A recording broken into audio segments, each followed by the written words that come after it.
Good afternoon. Welcome to another episode of Crime Pays But Botany Doesn't. Here again, we're on the edge of the giant Popocatépetl volcano just east of Mexico City. Beautiful patch of Toxicodendron radicans, the poison ivy. I got some of that on me earlier. I'm going to have to wash my eyes with a rag and dish soap later.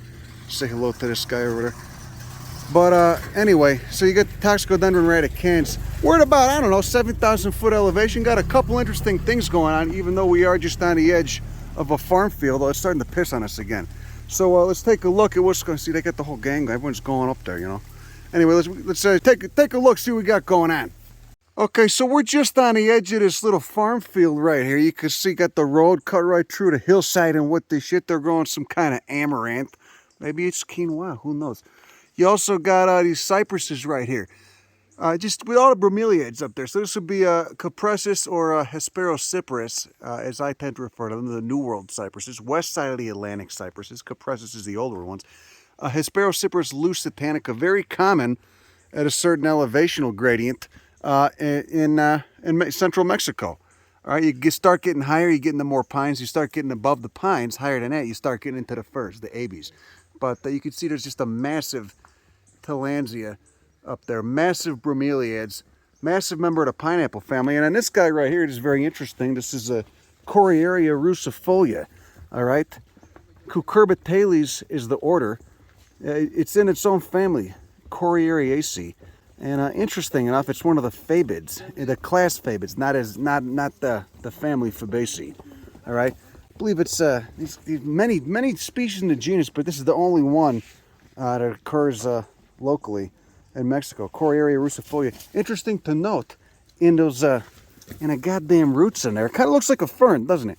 In the roots in there, you got the nitrogen fixing bacteria, which is definitely worth mentioning. It's always a fucking weird plant when I see it. First time I saw it years ago, I thought it was a fern, you know, like your Astrolepis right there, but it's just its own weird branch of Cucurbitaceae. So Alan, we're here at the edge of a farm field. Tell us what's going on. Nice Orangium proteoform. It's some kind of Orangium apiaceae. What's going on here? This looks kind of gross. So here we have Cordyceps, probably in the group of Cordyceps tenuipes. So this is the asexual form. So it's growing out of this insect here. It might be a Lepidoptera pupae. And then coming up here, it's fruiting out, and then it makes asexual spores on the tip of this. What the fuck is going on so there? It's very powdery, and these spores have the whole genome. So they don't need two spores to So the spores continue. are diploid or Yeah. Oh my god, what the fuck is going on? So it has another form which is sexual, which makes the haploid spores, and that looks more like a typical, probably something like a Cordyceps militaris. So this thing, well, tell us what's going on. So it eats the it lands there, germinates, and then eats the insect, and then bursts forth from it. Yep. And you guys found this in the canyon down there and brought it up. Yeah, Robert found it in the canyon. Holy shit. And so what would you call these? I mean, is it Basidio mycota, Ascomycota, what is it? This is an ascomycete in the Hypocreales. God damn. So those are the ascocarps up there. Yep. Look at that. God, it looks rough. That guy got it, man. Was he in a duff? How'd you find him? Or was he on a rock wall or It something? was coming out like this. Oh. And I just saw the tip of it and I started digging away a little Oh, bit. it was in the duff. It was... So that's why they got these There was long a hole. tails. There They was know a- they got to get up above the duff. Or it was in a hole. It was in a hole. It seemed like a hole. Okay, what's this? This is one of the Toxicodendron. So you can see that the base is abruptly marginate and is staining yellow. And when I smell it, it smells like phenol or like a medicine. Yeah, it smells really strong. Like cough syrup or what? No, like a toxic medicine. And then they have a really thick ring, and this yellow staining, it'll turn brown after about 10 minutes. That's how you know it's one of the poisonous ones. What is a compound that causes it to turn brown? Well, the toxic compound is phenol, but I don't know what the yellow compound is. Oh, smells like off-gassing plastic. That's the phenol? Yeah. Oh, so what would happen if you ate this? You probably shit your pants and barf or what? Just throw up. Oh, You'll okay, be so fine. it's not too bad. It's not too bad. Umbilicate cap. So this is Crepidotus subfulviceps. What do you call when it's got the little dimple? That's the umbilicate cap. A nice member of the coffee family growing right there. That's Rubiaceae. Damn, Yeah, oh yeah, that's cool. Rubiaceae. So these are just, again, just coming out the ground, eating the organic material in there. Yeah, just growing on the dirt at What is the that? edge of this field. That could be an orchid. Can't quite tell. It could be an orchid emerging. Okay, right here, worth mentioning, we got a species of Passionflower, of Passiflora. Look at that tiny little bastard right there. You got that androgynophore, very distinct floral morphology. Has both the stamens and the gynoecium on it. So you get the male and the female parts on the same little rad poking above that corona, which is what attracts, with all those little appendages coming off, which is what attracts the pollinators nice. You get many species of Passionflower. Okay, many species of Passiflora, west side of the Atlantic. And you get some really fucking weird members of the family on the east side of the Atlantic. But this genus, only west side of the Atlantic. Only the New World, the Neotropics. Anyway, there again, you got a nice close-up of that androgynophore. And then look at the inside of that corona. Nectar abundant at the base of those petals and sepals. The base of that corona right there. And then, of course, the ovary is that little white bead up top up there. You got Arbutus xalapensis, the Madrone, the Mexican Madrone. Looks like a species of Anacardiaceae, a Morphae tribe. Look, we got a couple tiny tillandsias that decided to germinate on this branch. Okay, there's not much, not many leaves on this dead branch competing with them for light. And I believe that is, I wonder if it's the same species, just a larger one. Certainly looks like it. Of course, Mexico's got tons of diversity of oaks and of tillandsia as well. We got pine oak forest. We're at about, I don't know, 7,000 feet. So good elevation for both pines and oaks. Okay, so Alan, what's going on here? What do we got on the ground right here? Here we got some lentinus growing off a stick. But over here, we have an Amanita.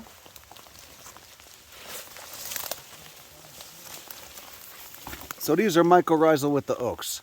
The Russula is mycorrhizal, the Amanita is mycorrhizal. Here we have an Entoloma from the Rhodopolium group, and that one is not mycorrhizal, that's a sapotroph. So 3 different species of mushrooms right here. Yeah, so that Amanita is something else. This Amanita is pretty cool. If you look at it, it's got a striate margin, and then it has... You get those striations kind on of the margin of the sheathing- cap. Ooh. sheathing vulva down here, and let's see if I can- Sheathingvulva.com. Yeah. So let me try to pop it out. You can pop it out of the ground from below, and you can see that it has no annulus at all. So because of this vulva that flares out with a thin tissue and the lack of annulus and striate margin, this is Amanita section Vaginatae. Vaginatae. And that means sheath. So they're talking about the sheath at the base of the stem. And are many of these poisonous? This whole section is edible. So this is the Amanita fulva group. And yeah, everything in section Vaginatae is edible. Do any of the members of section Vaginata got the annulus? There's a couple with an annulus, but 99% don't have any kind of ring. So the main diagnostic factor for this section of Amanita is that they don't have a ring, that they have this vulva that has a thin tissue that flares out. The sheath. Yep, the sheath and the striate margin. They'll also have a hollow stem. And these are all edible. So people think it's of Amanita. Edible. People think of Amanita and they mostly think it's toxic, poisonous. Half or more than half of the Amanitas are good edibles. And then here we got a member of the pea family, the mimosoid subfamily, Kaleandra houstoniana. Common throughout the southern half of Mexico. No petals, just those stamens with red filaments. You can see it's got, how many goddamn stamens? Quite a few. 24. And then there's a style in there somewhere too. There's a style topped by a stigma somewhere in there too. But the flowers are just heavily reduced, heavily simplified. I guess you get sepals at the base, and then these are technically the petals. And my guess is it's going for the Hummer pollination. So you got nectar in the base there, but you still, of course, got those pinnate leaves, bipinnate leaves, little feathery shits. But this guy doesn't get too tall, not that I've seen. Little shrub. Of course, you got the nitrogen-fixing bacteria and the roots in there. I wonder if you got a lignotuber of some kind down there. Look, you got multiple stems coming up from the same base. So they can die back. You got enough storage in the ground. Say a fire comes through or they get cut or something, they just resprout. Wonder how big it is. You have to dig it up to see. We stand corrected over here. Look at that. I was calling this a cypress, but I get closer and look at the well, they're not fruits because it's a gymnosperm, but you know, the cones, and it's a juniper. It's actually juniperus, which is somewhat closely related to the cypresses, but very different too. Look at those beautiful blue waxy little boughs. How about that? And you got some kind of growth on it too. It might be due to a fungus, I forget what, but the eastern red cedar, which is not a true cedar at all, juniperi-virginianae, is prone to a very similar. Oh, there it goes. Maybe we should take this. It's prone to a very similar. I believe it's a rust fungus of some kind. Of course, you get the tillandsias growing in there, and the waxy farina, and those beautiful blue little balls, and a massive fucking tillandsia growing right above that. How about that? Quite a big juniper. Seen some stuff in its day, but look at that. Ooh, it's a penstemon. Penstemon roseus. Look up at it. Look at those purple anthers. Money shots. 4 purple anthers. The top of that little mouth.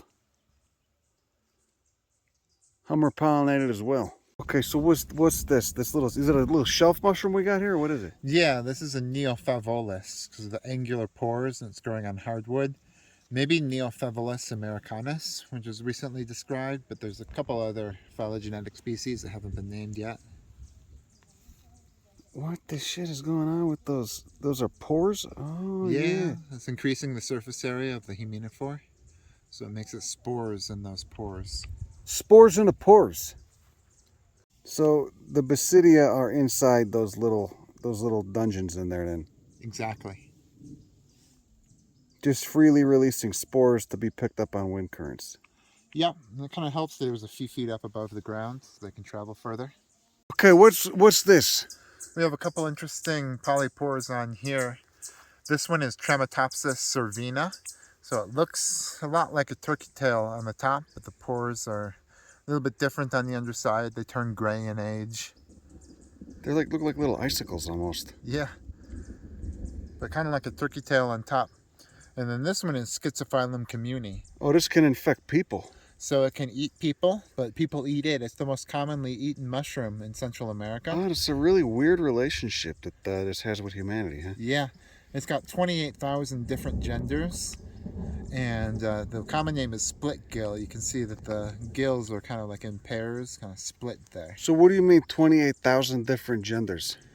It's got thousands of different mating types, and that way if it meets someone else in the wild, it's very likely to be sexually compatible. It's got to get its own Twitter account. Get active on Twitter. Let people know. Look at that. God damn.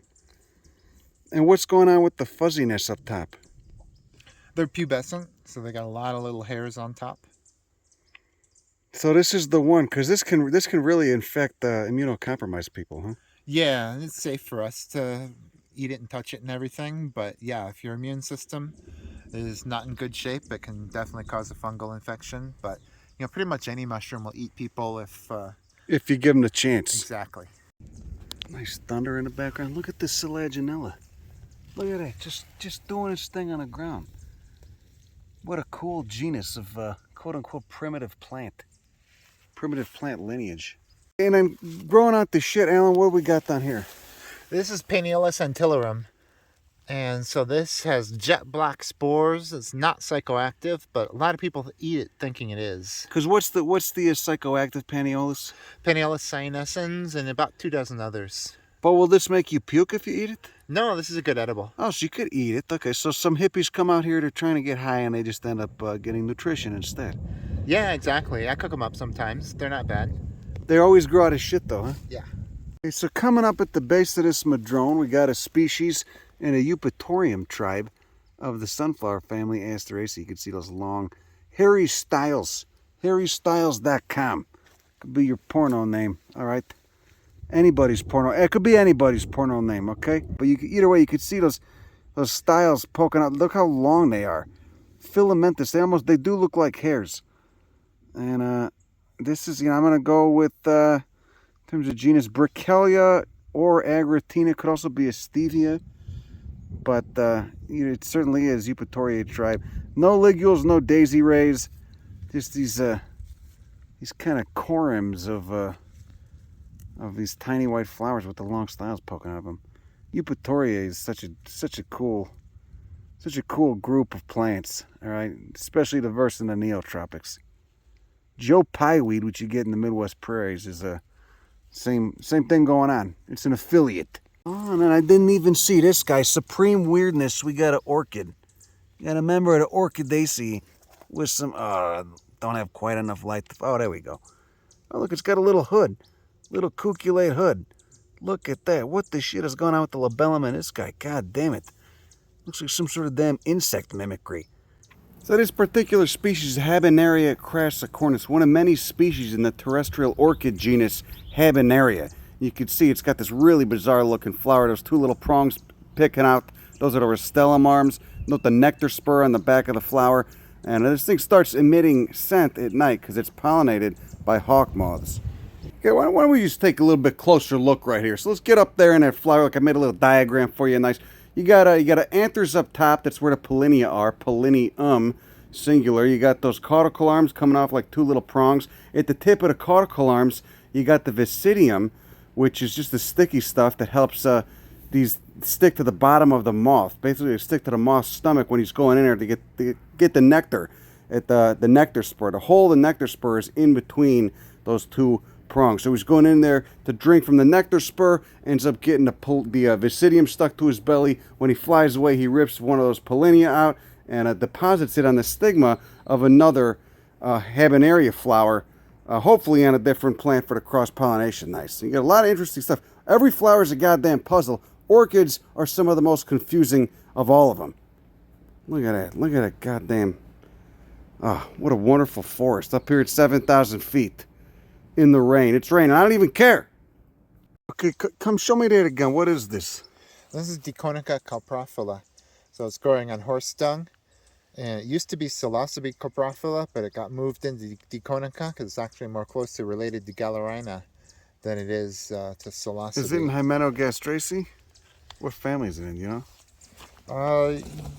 Either that or Staphyriaceae. And then with ultraviolet, it's got these... It's got like a little bit of fluorescence in the gills, green fluorescence.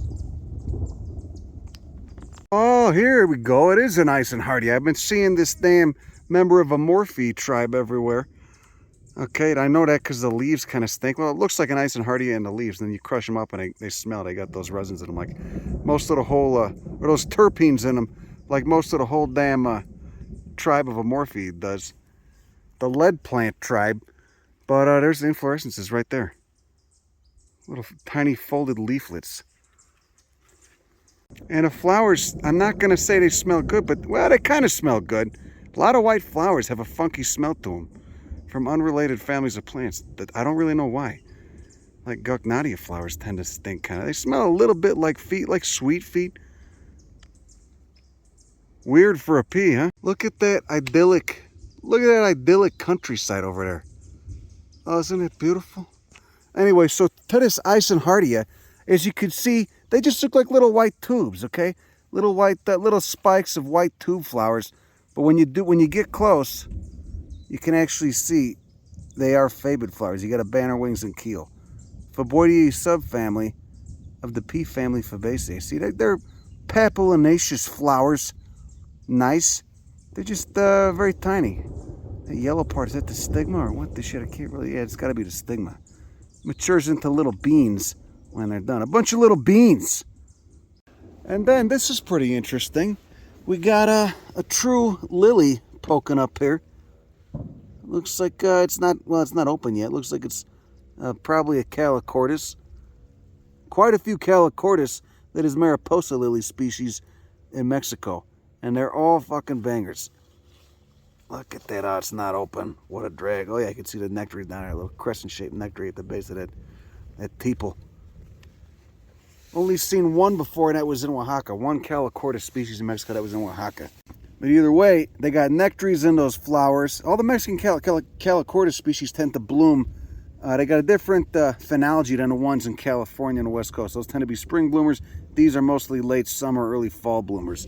But they do got a bulb down there in that ground, which enables them, just do their thing, die back, go dormant, resprout the next year. Okay, so let's talk about this turd we got here in the ground. This is Pisolithus. Pisolithus. Okay, this is mycorrhizal. Yep, it's ectomycorrhizal. And a lot of times they look really cool if we cut them open. Let's see what looks like inside. And these just, how do they get around? Oh, Oh, look at look at that. that yellow, holy shit. So these are just, how do they disperse? Just they dry out and then just turn into like a poof? They dry ball, or out and what? turn into dust, yeah. This one, it's got a little bit of little mature spores, you can see, like that. You'll see these in the forests of Northern California sometimes too, right? Yeah, and so the common name of this is dead man's foot, and they make a really good natural dye. So it's really good for staining fabric and stuff like that.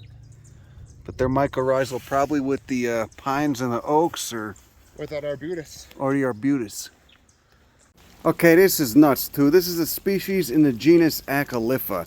And the reason I think it's so weird is because most of the Acalypha we get in the US are subshrubs, if that, or tiny annuals. They don't get very big. This thing's 5 feet tall. Holy shit, look at those tiny flowers. All occurring on that spike with those red bracts. Goddamn, poinsettia family, Euphorbiaceae. Hey, well, now we're getting pissed on. Beautiful, beautiful thunderstorm. Not quite a downpour yet. Look at the beans. Look at the fruits on that Caliandra. Oh. It's a beautiful bean. Look at all the trichomes and the glands on it. God damn. Get the texture of that. It's like a work of art. You got all little stevias and what the shit in the background. Fucking wonderful forest, man. Alright, that's all I got for you tonight. Have a great evening. Go fuck yourself. Bye.